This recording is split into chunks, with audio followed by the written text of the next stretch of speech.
Alright, we've got it laid out, ready to sew together, sandwich together, however you want to say it.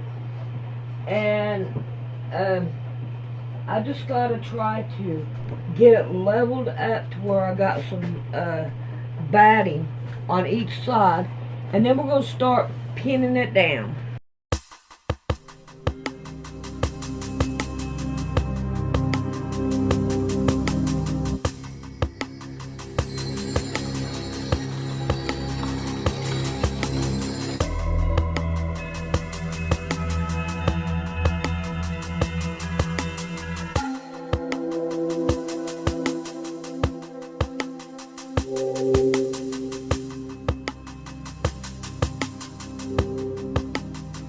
Feeling that something big is about to happen, there's a reason, and it has everything to do with what is now being disclosed to the general public.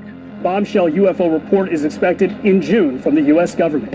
Meantime, UFO sightings in New York have nearly doubled since the pandemic began, and we are getting new video from the Navy showing pyramid-shaped objects flying in the sky. We were warned by the late Wernher von Braun in the years leading up to his death in 1977 that there were going to be a certain number of cards played on humanity, all leading to a culminating event. Now, everything Wernher von Braun warned us about has come true, except for what he called the final card that they were going to play on us, and it has everything to do with UFOs. The strategy that Wernher von Braun taught me was that first the Russians are going to be considered to be the enemy. In fact, when I met him in '74, they were the enemy. Then terrorists would be identified, and that was soon to follow. We heard a lot about terrorism. Then we were going to identify third world country crazies. We now call them nations of concern. But he said that would be the third enemy against whom we would be needing to build space-based weapons. And the next enemy was asteroids. This new one you're tracking, how big? It's what we call a global killer. Nothing would survive, not even bacteria. An asteroid some scientists call a city killer came closer to Earth than the moon this week. The scary thing is that scientists had no idea it was coming. Now at this point, he kind of chuckled the first time he said it. Asteroids, against asteroids, we're going to build space-based weapons. So it was funny then. And the funniest one of all was against what he called aliens, extraterrestrials. That would be the final card. And over and over and over, during the 4 years that I knew him and was giving his speeches for him, he would bring up that last card. And remember, Carol, the last card is the alien card. We're going to have to build space-based weapons against aliens. And all of it, he said, is a lie. The way he said it to me, there was no doubt in my mind that he knew something that he was too afraid to talk about. Can you tell us, have unidentified flying objects been seen? Well, sure. We have lots of reports about what we call unidentified aerial phenomenon. Just a few days ago, the Pentagon confirmed that a 2019 video of a UFO sighting is actually real. It was a UFO. Very importantly, I'm hereby directing the Department of Defense and Pentagon to immediately begin the process necessary to establish a Space Force as the sixth branch of the armed forces. That's a big statement. Perhaps we need some outside universal threat to make us recognize this common bound. I occasionally think how quickly our differences worldwide would vanish if we were facing an alien threat from outside this world. They've done a great job systematically programming each one of us into believing that this alien threat is very real and very near. But what they don't want us to realize is what ancient accounts actually say about these beings. Now, the idea that ancient aliens encountered mankind is very popular today. We've all seen these accounts of aliens bringing us great technologies and sharing all these secrets with us. But what they want you to forget is the actual origin of these ancient alien stories. They were never considered to be from outer space. They were considered to be fallen angels. Could we reinterpret the story of fallen angels as beings not from heaven, but not from Mars. Accounts dating back thousands of years depict an angelic race of people coming down and sharing their technologies and their ideas with mankind, even producing offspring. But they want us to forget that and replace it with this idea of ancient aliens from space. And they have to, because that's the only way this deception is going to work, is if we don't understand what's going on. Now, if we look back at the origin of the modern alien abduction era, we'll see that it has a very demonic undertone. And look at this character right here, Aleister Crowley. He's out there in January through March of 1918 doing a series of magical experiments called the Elantra workings, in which he is said to have opened a portal to another dimension, allowing an entity, I believe a demon, named Lamb to enter through it. Now, this is the drawing that he made in 1918 of this character that he apparently had some interaction with. You know, if you look at this picture, it's curiously similar to something we might call an alien gray today in pop culture. So, alright, I won't turn this thing around. Let me put some pins right. Oh, okay. You get right in here. You fine. I ain't no hurry. Very next night. I ain't got nowhere to go. Alright. I don't know how we're going to do it, but I want to turn it. You want to it's put on. Yeah, I want to put this side. No. I want to put this side over here. I know. Alright, now it is on the board. So you want to move the whole board and the everything? whole board. Okay. So we're in this garage, because it's sometime around the same time or something. And so we're in there, he's like, hey, this is what happened to me. And he's telling the story, you know, something was pierced him in the cornfield. And he does not tell us what he saw, but he says, that works what do you for guys me. think it was? Alright, thank you, baby. You're welcome. Alright, it's got it down. One buddy is a D1 baseball coach down in South Carolina.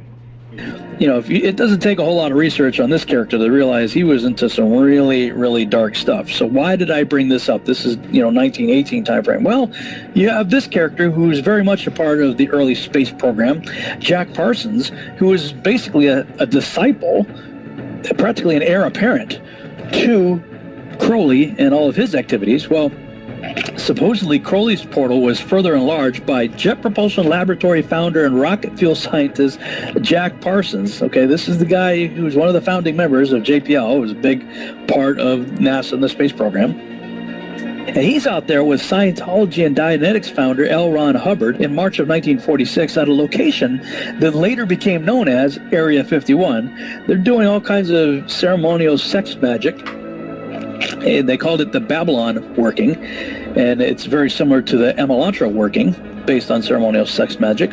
But unlike Crowley, however, they were not as adept at opening and closing portals, and theirs apparently stayed open, and the modern UFO era began 1 year later in 1947, the same year Crowley died. So, this is all going on about the same time you've got Admiral Byrd going down there for Operation High Jump. And a decade later, we got the founding of NASA, and these are the characters, okay? Freemasons, Nazis, and occultists creating the space program. What we're thinking of as aliens are they're extra-dimensional beings that an earlier precursor of the space program made contact with. They are not what they claim to be. They have infiltrated a lot of aspects of the military establishment, particularly the Area 51. I remember the conversation very well. This is a person I respected tremendously, very, very senior person. He told me, he said, Lou, I want you to stop doing this. I said, okay, sir, I certainly can, but may I ask why? And he says, well, we already know what it is. Now, at that moment, I honestly thought maybe it was our own technology. I was running up against some super uber secret sap, and, they were telling me to stop. And I said, okay, sir, so it's ours? And he said, no, that's not what I'm saying. And he said, he asked me point blank, have you read your Bible lately? And I wasn't quite sure where he was going with that. And I said, well, sir, I think I know what it says. Where are you going with this? And he said, well, then you would know that these things are demonic, and we should not be pursuing them. Yeah, and he wasn't kidding. That's exactly how he felt. So this is a Pentagon. This is a Department of Defense official saying, stop looking at UFOs because they're demonic? Correct. Before we can actually fully appreciate just how big this deception is going to be, we have to uncover the underlying deception, the one that puts this whole thing to rest. We all grew up believing the story that we were told, that Earth is just a speck of dust in an infinite universe, that there are other Earth-like galaxies out there and planets far, far away, and aliens could come visit us one day. But think back to the origin of that reality. It was told to us by people that we know and trust. Our teachers, our parents, everything we saw on television supported this narrative. But what if we were actually at the center of the universe in a very unique place? And that brings us back to what every ancient cosmology understood about the skies that they were seeing above. They were not told to believe. They were going out and they were mapping out the skies. And every one of them came to the conclusion that these stars that were rotating above our heads were making their own orbits in a fixed way. They believed that the heavens above were unchanging. Now they also believed the earth wasn't spinning or moving. They believed it to be perfectly still. And if we go back to the Genesis accounts, we start to see that they had this idea that there was a vast solid covering known as the firmament. It was the second day of creation. That's when it was made. The entire second day was spent making this solid covering, and that's where the stars were said to be placed. And other ancient cosmologies outside the Bible had the same understanding that the stars were fixed and they would all continue to make the same predictable paths for thousands and thousands of years. Many of their ancient structures were built specifically to line up with constellations. And thousands of years later, here we are seeing these same structures line up with the constellations they lined up with when they were built. They were using the sky as this great timepiece above to keep track of the days, the weeks, the months, the years, and that's how they understood things to work, that the earth was relatively flat, stationary, with a fixed, solid covering. Okay, now we were all taught in school that Christopher Columbus sailed in this big circle, and that proved once and for all that we live on a globe. But ancient maps, even after Columbus sailed his big circle, still showed that the earth was flat and stationary, with Antarctica being the edge. And what we all considered as settled science, that hundreds of years we've just known that the earth was a ball in infinite space, it was a highly debated issue until very recent history. And they were actually teaching the earth was flat in schools as recently as the 1920s.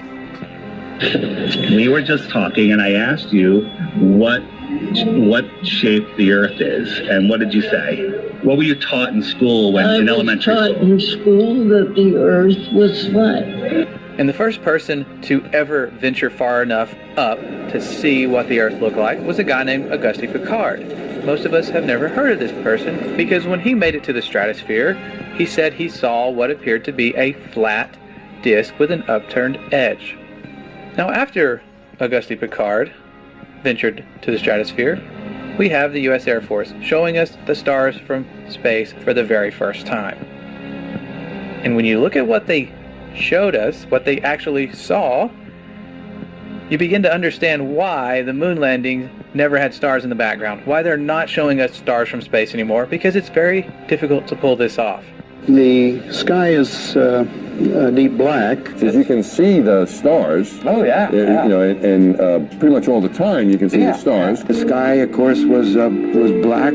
The heavens are 10 times as bright, stars 10 times as numerous. And we could not see stars.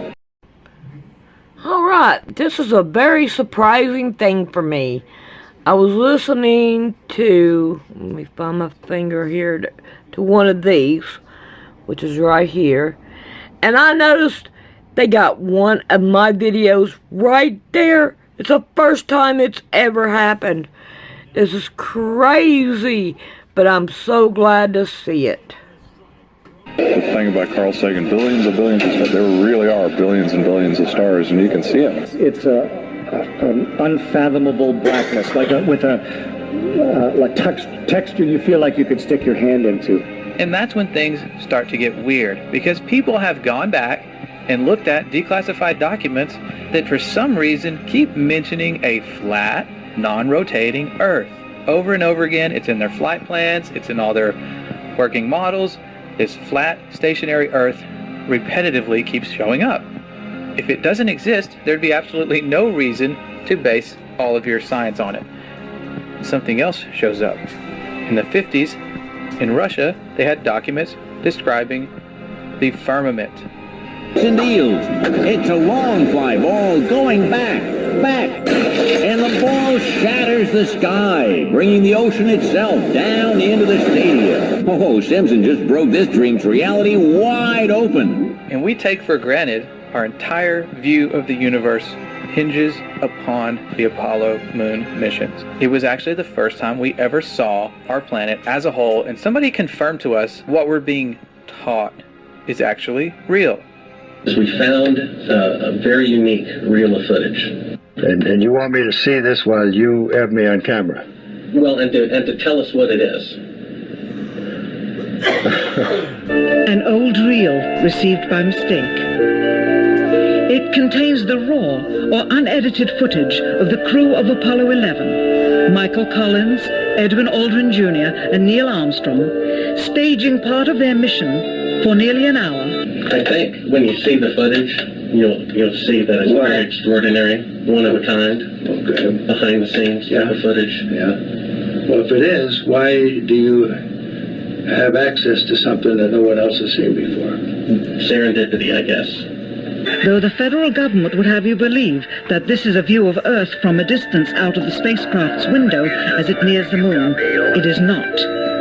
What they have ingeniously done is placed the camera at the back of the spacecraft and centered the lens on a circular window in the foreground.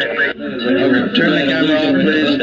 As they perfected the shot, a crescent-shaped piece of black material was inset slightly into the window to create the illusion of the Earth's terminator line dividing night and day. It is uncannily convincing. If you show this publicly, you're open for a lawsuit.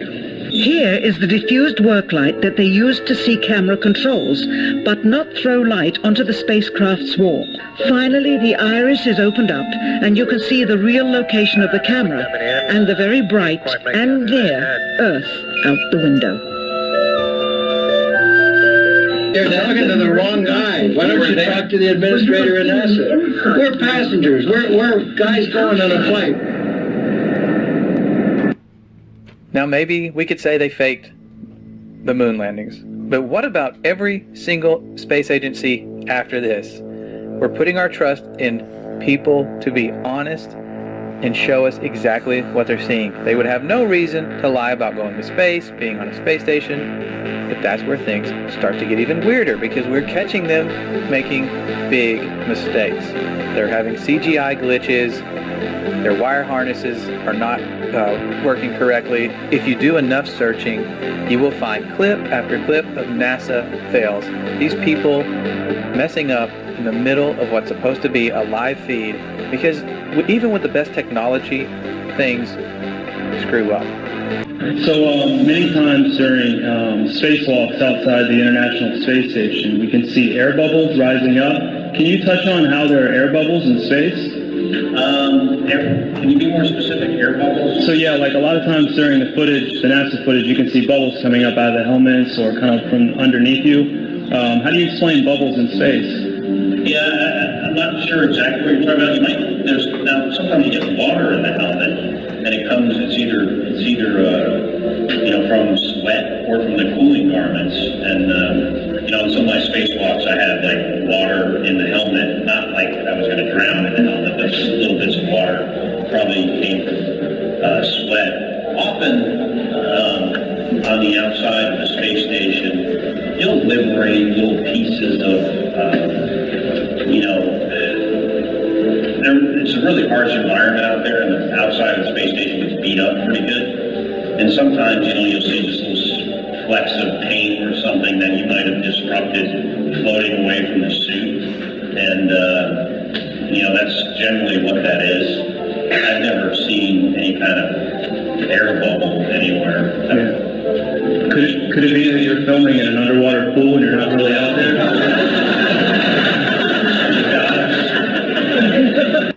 Now, you and I could put this whole thing to rest ourselves by going to space. Civilians could go to space. They've been promising us this for years. We can just take a rocket and go to space, right? They are working on it as we speak. In a year's time, in the last few months. Early next year, very few months. Sometime next year. By the end of the year, we should be taking members of the public into space.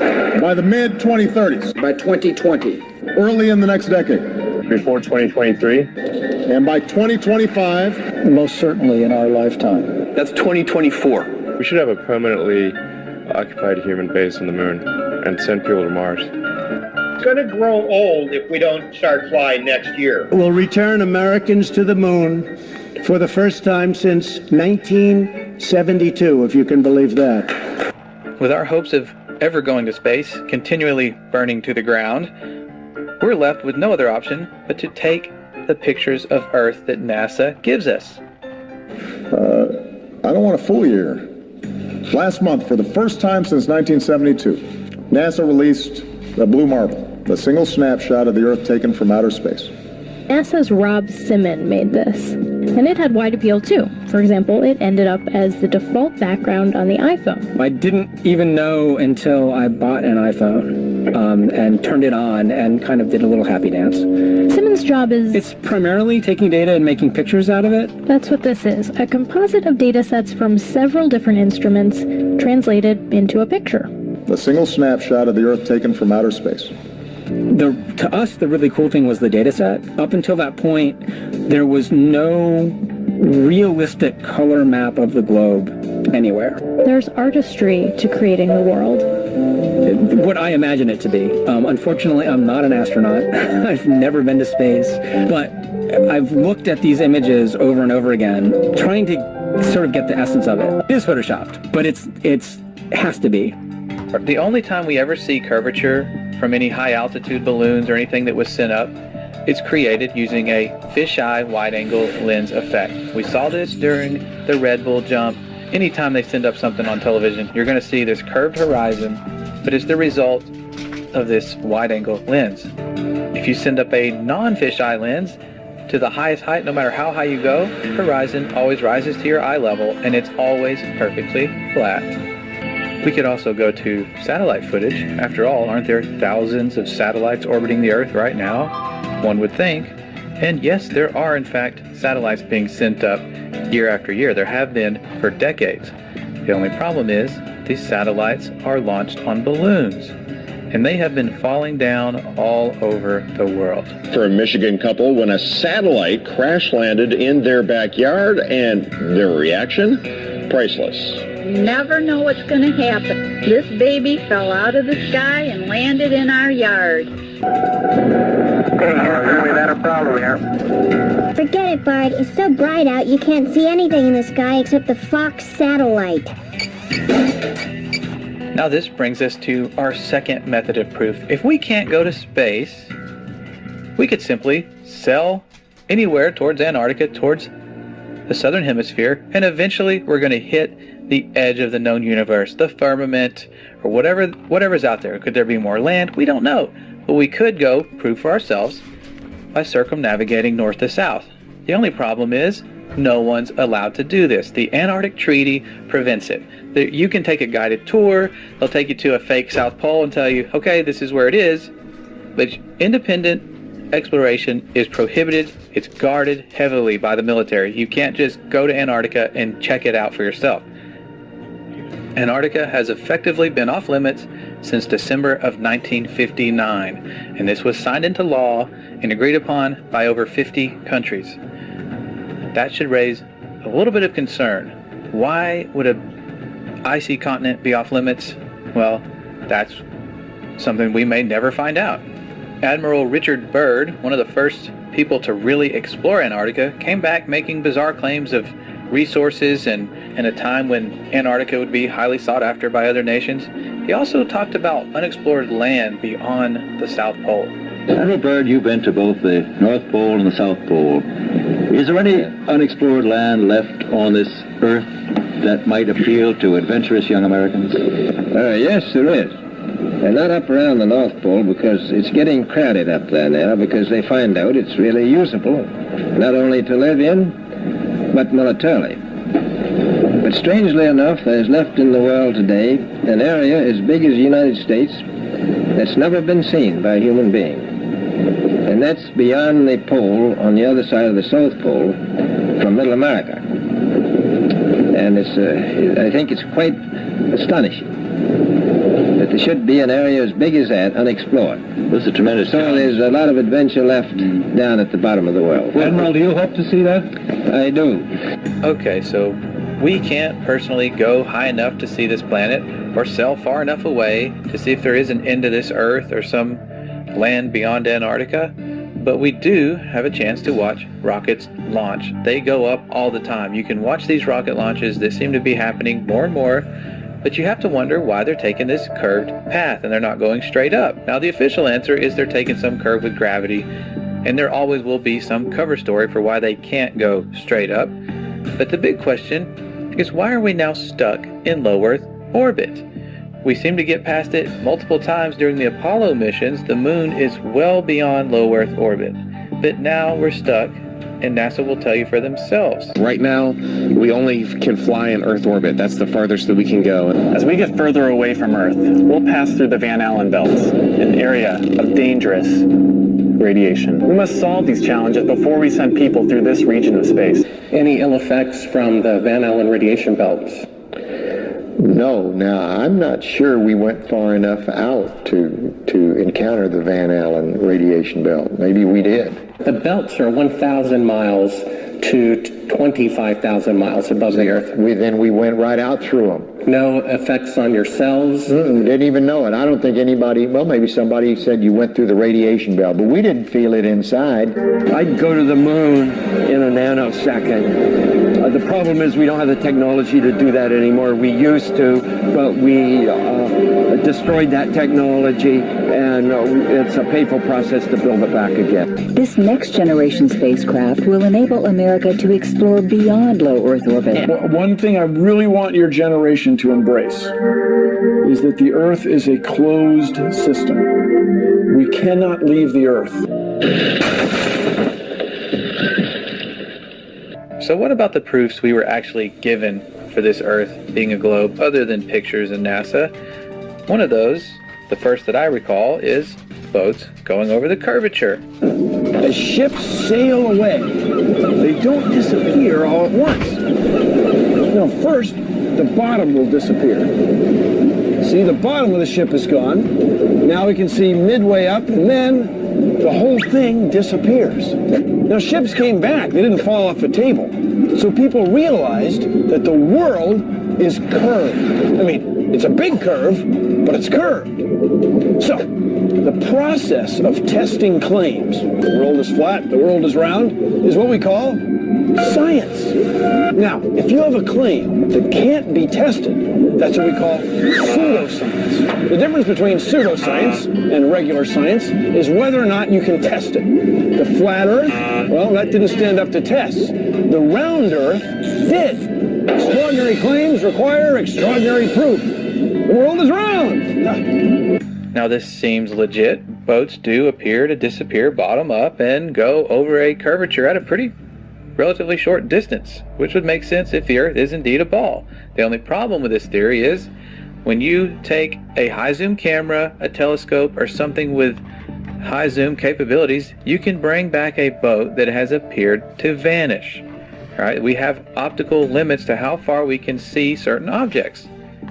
Not to mention atmospheric lensing. Your atmosphere will act like a lens. And you can test and repeat this on a very flat surface with a camera yourself. You will see objects appear optically to disappear bottom up, just like they're going over a curvature, but you can demonstrate this on a flat surface. It's testable and it's repeatable. Science!